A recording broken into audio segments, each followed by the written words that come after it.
We have to get a whole new board. We have to get a whole new board and another headset if we're gonna have Tom on there too. Yeah, I want to. That would be nice. You know what? Tom and I were just discussing. We don't know if we've seen a non-double-digit victory like that. I mean, because we only pressed the first 6 minutes maybe of the entire game. Maybe we got out to a 24.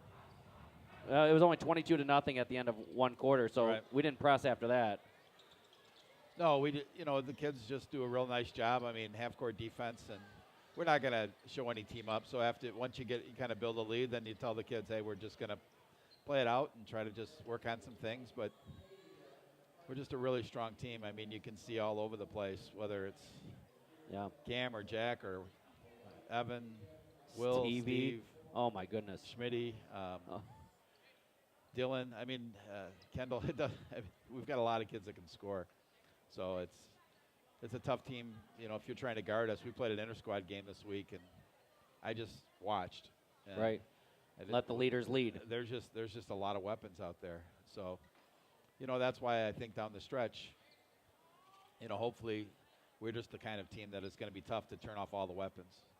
So we'll always have somebody that can pick us up or make that key shot. So, yeah, what a good game to shake off the rust. Yeah, and like you were saying at your practice, you were shaking off the rust yourself. But here in a real game, actual situation, we counted it was about 75 fans that came out.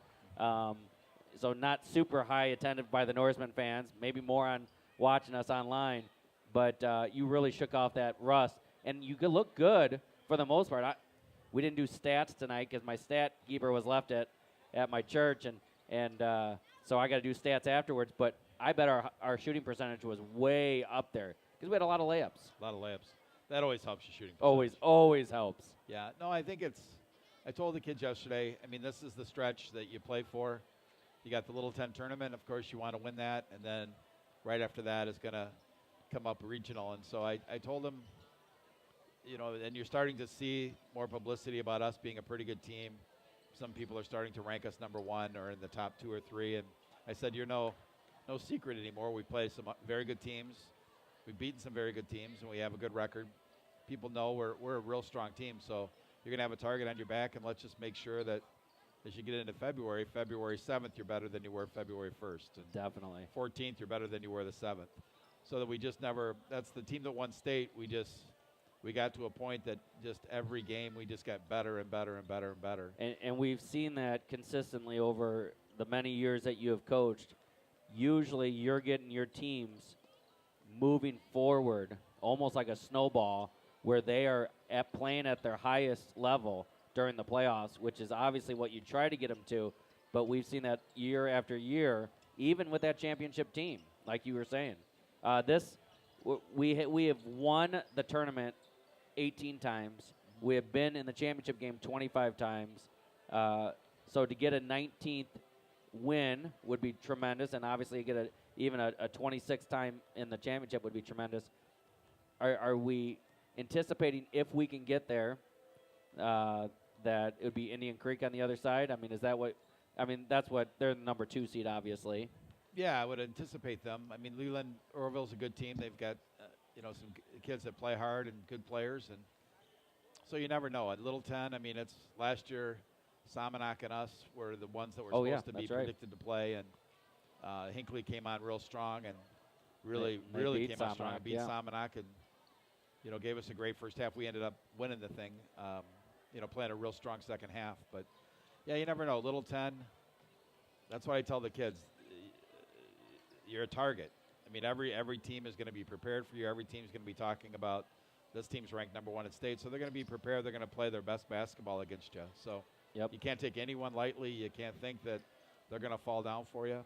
So hopefully we'll come out and just keep, like I said, getting better. And at the end of the season, we just talk it up all year. I mean, I really feel we should be at state every year. And every team, I tell them we can do it. Yeah. We saw that team that one year that probably didn't belong get to the Super and got within a 3-pointer away from going to state. If you just take one game at a time and you play hard, you just never know. It could be your night where you upset that team or whatever. So kids, we really, I mean, and the whole community, I think, prepares for that. Yeah, we let's see. First of all, Cameron, got to get that dunk down. Yeah. I saw you. I immediately looked at you, and you were smiling. You had a grin, ear to ear, and that's fun that you're able to do that. And we really want him to get that rust off. It's just getting that first dunk. He just needs to get through, and I thought he had it tonight. Yeah, no, in practice, I mean, he's putting them down, no problem. I know, and warm-ups, he's putting them down like crazy, Yeah. and in practice, you're seeing it in game-like situations. Yeah, it's just one of those things. He's, It you know, is. it doesn't get off the foot the right timing or whatever. But you know, in a big game, I mean, you want if that's a serious basket, you want to make sure that goes in. And you know what? We had a game, and I don't know if it ended up being a big game. It was a closer game at that time, and he went up, and everyone thought he was going to try to dunk, and he laid it up. Maybe it was at the tournament, Plano tournament, and I just thought that was good basketball sense, knowing when to do it and when not to. Today was a time definitely to try that. And then we got to talk about our unbelievable point guard, junior, Willie Clausel, scores 1,000 points. None of us thought you were going to put him back in when he had 7 points, and he only needed 8. He's so unselfish. He could have had those 8 points in the first 2 minutes of the game, and he kept passing and dishing and getting assists. And I was talking to his dad at halftime. He's like, he's just going to keep passing the ball.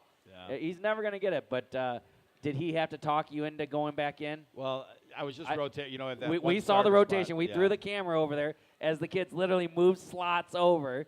And we have the one starter. You know, Steve played, and then we just rotated that one starter out. And, you know, Cam said to me, I said, Cam, you're next. And he said, you know, why don't you put Willie in? And I said, Will, do you want to score it here or, you know, be your first basket in the next game? And he said, I don't know. And finally he said, okay, let's get it over with. So he went in and was able to get it. Willie's just an outstanding player. He's a player coach. I mean, he really, you know, he's drawing up plays during our inter-squad game. You know, he's drawing up sideline plays. You know, you can just tell he's got such a mind for it, and he loves it. And he's just a sponge, absorbs everything. Got a great feel and perception for the game. It's just fun. You know, for years there we kind of struggled at the point guard position, and it's just, you know, you've got a guy like Will that just, you know, and I'll say to him sometimes, Will, I'm thinking this. What are you thinking? Because he's just that kind of kid that he's analyzing the game while he's playing. Yeah, he's got a perspective. He reminds me of Peyton Manning, where he's just he doesn't push his way in. He's just always thinking about it and just, okay, no, I think we need to go this way. And I think that's good wisdom is from a coach for you to hear him or be willing to listen to him and say, yeah, I think you're right. When I played West Christian, always, you know, it's a perspective you don't have as a coach. You're not on the floor. You're seeing certain things. Right. You know, and I think it is, you know, what are you seeing? Now, if he says, let me just shoot every shot, or, you know, and you say, hey, Willie, maybe not tonight. But, you know, he's just got a good perspective. You know, you can tell he's a thinker, thinking about the game. Just, you know, just a fabulous kid to have for 4 years that's been able to accomplish, get 1,000 points. But what he does defensively, you just tell Willie, I don't want that kid to score anymore. Willie will lock him down. Yeah. And so, he, you know, handling the ball, rebounding, just all over. And his shot is just really coming along. It really is. And he's great release lately. I mean, this last maybe month, we'll say, it just seems so long since we played. Maybe it's over a month. His release, when he's actually getting it up there and then releasing, it's beautiful.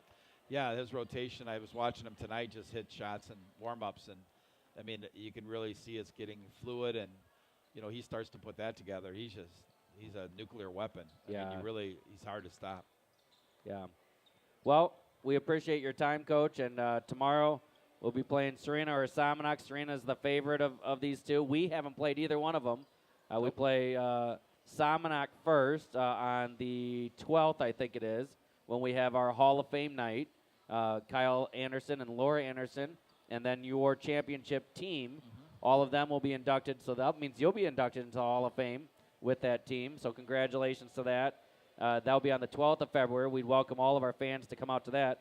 And then 1 week later on the 19th, we'll be playing Somonauk for our senior night, if I have my dates right, and I think I do.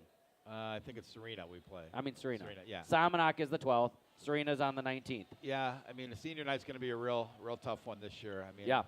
Oh yeah, you've Jack got and Evan. you've got I mean, four guys it's there always that are Jack, Evan, Schmitty, and Kendall. They've been with me for a long time, and I just senior night It's like kids, isn't it? It is. It really is. I mean I tell them every time that I don't want to have that moment with you guys where we lose that game in regional, sectional, whatever, where you have to. It's better what you had with John Avery and what you had your Right. future son-in-law, by the way, right? Yeah. And, No, it's and much Kyle, nicer to that's a end much it. nicer way to end. You're sad because that's your last time with them, but it's a much easier. When we've lost last year, to say goodbye to Carter and Oh to Matt. yes, You're down about the game. that was here too. Yeah. So I said, don't make me do that, guys. I don't want to have to get through that. I'd have to fight the tears to get through that. So, no, just a lot of fun.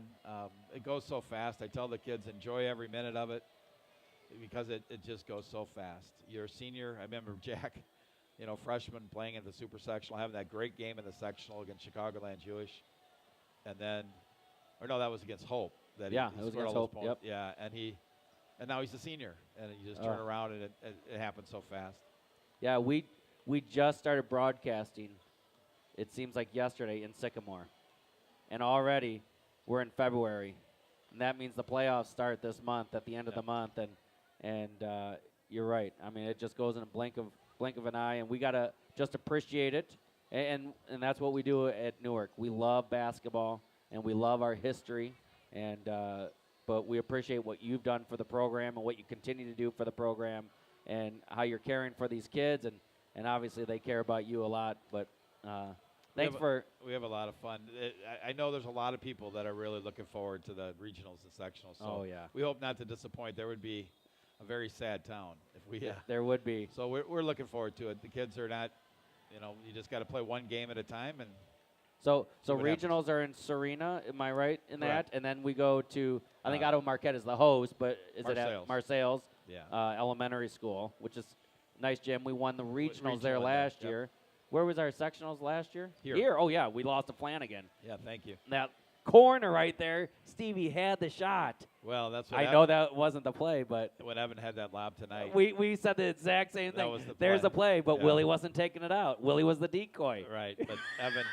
But then Evan missed that, rattled in and out, and I looked at Rob and I said, that's why I didn't call that play. Well, that was the play we ran, but I said if we had gone to Evan and he would have missed that shot like that at that sectional. Yes, that would have been even worse. Evan would have been in depression mode. I don't know if he ever would have gotten over it. I would have just fallen over, but it's just one of those things. It was a lot of fun last year, so we hope to go farther, but we'll see. Yep. All right, Coach. Thank you so much. Appreciate it.